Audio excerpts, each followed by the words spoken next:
تربیت کے اصول اگر بچے کی زندگی میں اتر جائے تو فاطمہ کا نام حسین بن علی کر جاتا ہے. یہ تربیت کے اصول اتار دیے تھے. ایک کبھی یہ مولا جی خود کو ایسے بخشا کہ شرمندہ نہیں کیا. اور تاریخی جملہ ہے دوستو. یہ کبھی بھی سوچیے گا جب ہماری کسی سے لڑائی جھگڑا ہوتا ہے تو ہم اسے ہر بات کا قائل و معقول کرتے ہیں، مگر اتنا بڑا حملہ کرنے والا یہ تلوار چلانے سے زیادہ بڑا حملہ تھا جہاں میں فرقتہار کر دیا. اس کی مجال تھی عباس کی موجودگی میں جہاں میں فرقتہار کر دیا. اور یہ حاشم کے جوان مجبوروں کسی کی ہمت ہے وہ سہن کے جگہ میں فرقتہار کر دیا. کس کی ہمت تھی مگر فرقتہار ہو کے کر دیا. وہ سہن میں بغیر شرمندہ کیے ہوئے اس لیے بخش دیا کہ قیامت تک کی نسلوں کو میرا پیغام چلا جائے کہ اگر دشمن کو بخشنا ہو تو شرمندہ مت کرنا تاکہ زمانہ تمہارا احسان مانتا ہے. دوسری بات کہ مولانا نے کہا اب ہمارے یہاں نسل بندی یہ برابر نہیں بیٹھے گا، یہ اس کے برابر نہیں بیٹھے گا. دیکھیے کچھ کیریکٹر ہیں جو کربلا میں دیے ہیں. اب اس کو آپ شہزادی کی تربیت سے ملائیے گا. میں بس ایک لمحے کے لیے ملا دوں. اب آپ آ جائیے کہ یہ وہاں نہیں بیٹھے گا، رسول کے خیمے میں دو قبیلے اس لیے نہیں بیٹھے کہ وہ برتر ہے وہ برتر ہے. یہی فرمائے گا یہی مسائل ہے کہ میں اس لیے نہیں بیٹھوں گا وہ اس لیے نہیں بیٹھے گا. جناب زینب نے شہزادی کے اسی طرز کو زندہ کر کے مجلسوں کا انعقاد کر دیا کہ کوفے کی ساری عورتوں بیٹھ جاؤ، کوئی نسل والا نہیں ہے یہاں، سب آ بیٹھ جاؤ. اب دیکھیں میں نے صبح مجلس میں بات کہی تھی کہ کر کے دکھایا جائے. ٹھیک ہے، رسول کی پوری زندگی ایسی ہے کہ کر کے دکھایا کہ تم ایسے کرو. اہل بیت کی تمام زندگی ایسی ہے کہ کر کے دکھایا. عورتیں کام نہ کر پاتی، فرائض انجام نہ دے پاتے، لہٰذا شہزادی کو بھیجا. شہزادی نے اتنے سال کر کے دکھایا کہ ایسے کرو. اب کر کے کسے دکھائے؟ فضا تم دیکھ لو، میں نماز پڑھ رہی ہوں، تم گھر سے نکلو تو دنیا کی ساری عورتیں تمہاری طرح نماز پڑھیں. فضا میں قرآن پڑھ رہی ہوں، تم دیکھ لو میرا لہجہ فضا کے بعد فضا گھر کے دروازے سے نکلے تو تمام دنیا کی عورتیں قرآن فضا کی طرح پڑھیں تاکہ زمانہ سمجھ جائے کہ یہ قرآن شہزادی کا قرآن ہے، کسی اور کا قرآن نہیں ہے. تو اب ایک تو مجلسوں کا معاملہ کہ مجلسوں میں سب برابر. اب مسجدوں کی صفوں میں ہوتا ہے ارے آپ آگے آئیے، آپ یہاں آ جائیے. نہیں، مجلسوں میں آئیے، جس کو جہاں جگہ مل جائے وہاں بیٹھ جائے.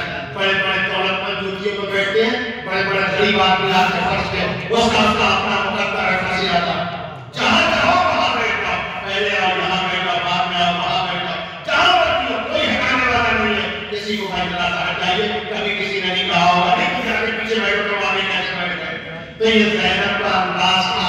اب لوگ یہ کہتے ہیں کہ یہ نسل والا، یہ وہ نسل والا، یہ ہم نسلی ہے، یہ ہم نسل ہے، یہ ایسا ہے ویسا ہے. تو حسین نے کہا کر کے دکھا دو زمانے کو، جان تمہارے خون سے وہ خوشبو قیامت تک آئے گی. جان تمہارے خون سے قیامت تک خوشبو آئے گی. اب سارے قبیلے کے لوگ تھے. حسین نے جان کا انتخاب کر دیا اس لیے کہ حسین جانتے تھے کہ دشمن حملہ کہاں کرے گا، دشمن حملہ کہاں کرے گا. حسین جانتے تھے لہٰذا ان تمام راستوں کو بند کر دو. معلوم تھا حسین کو کہ یہ معاملہ اٹھے گا، لہٰذا کہا کہ جان باقی سمیت تیرے خون سے اتنی خوشبو آئے گی، اگر تیرے خون کو میں نے اہل بیت کے خون میں نہ ملا دیا تو اپنے آپ کو جان نہ کہنا، مجھے حسین نے کہنا. سلام پڑھتے محمد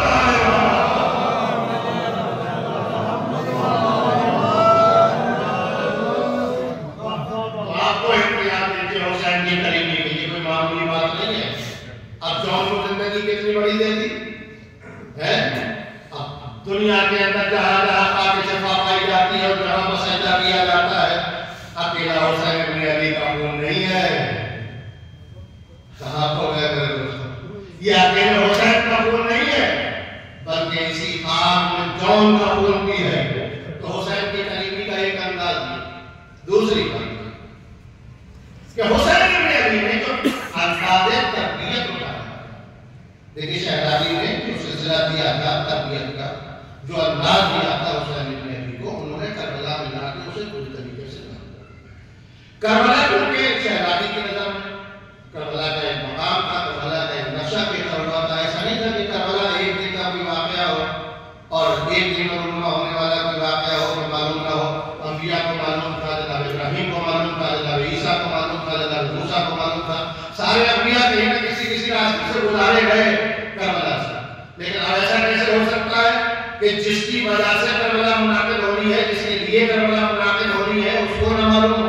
تو رسول نے بار بار بتایا کہ یہ کربلا ہے، یہ کربلا ہے.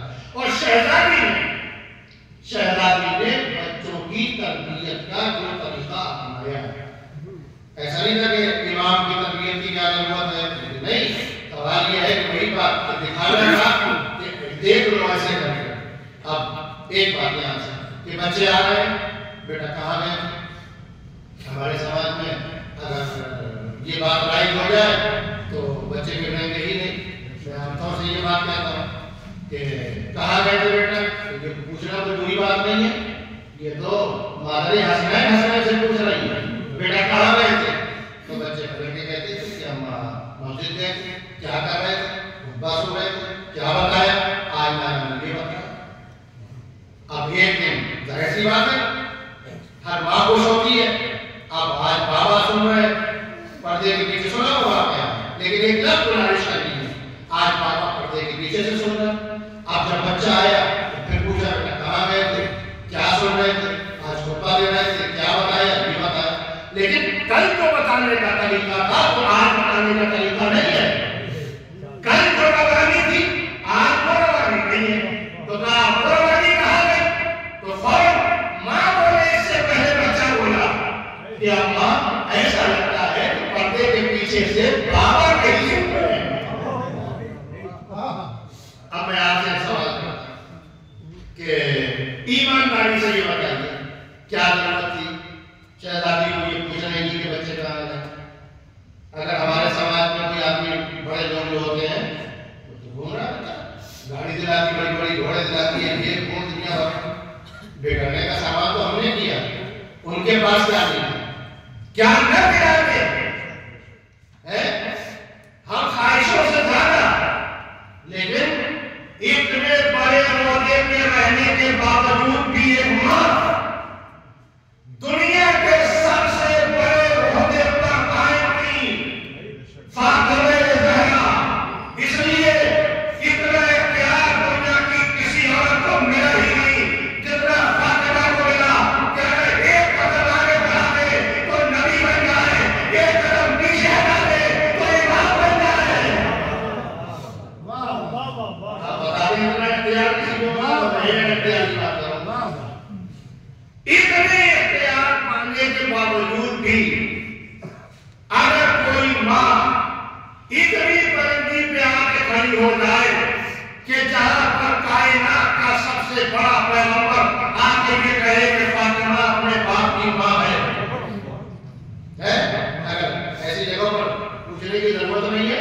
اب تو جہاں 2 پیسے آئے، 4 پیسے آئے، 5 پیسے آئے اور ذرا سا پیسہ شوہر کمانے لگا، بیوی کمانے لگی تو بس موبائل دے دو، بڑا بڑا اتنا بڑا موبائل ہاتھ میں دے دیا. بچوں کا کیا حال ہو رہا ہے دیکھنے کی ضرورت نہیں ہے. مگر میری ماں اگر اپنے بچوں کو فاطمہ زہرا کی تربیت کی روشنی میں تربیت دینا چاہتی ہو تو پوچھنا پڑے گا بچے سے کہ کہاں گئے تھے، کیسے گئے تھے، کیوں گئے تھے، کیا سیکھا.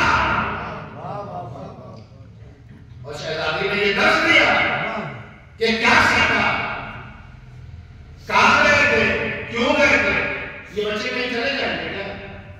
یہ بچے کہیں جانے والے نہیں ہیں. اور اتنا بڑا گھرانا، اتنا بڑا منصب، یہ معمولی بچے بھی تو نہیں ہیں. یہ تو آپ کے امام ہیں، یہ تو کہیں نہیں جائیں گے. لیکن کس کے لیے پوچھ رہی تھی شہزادی؟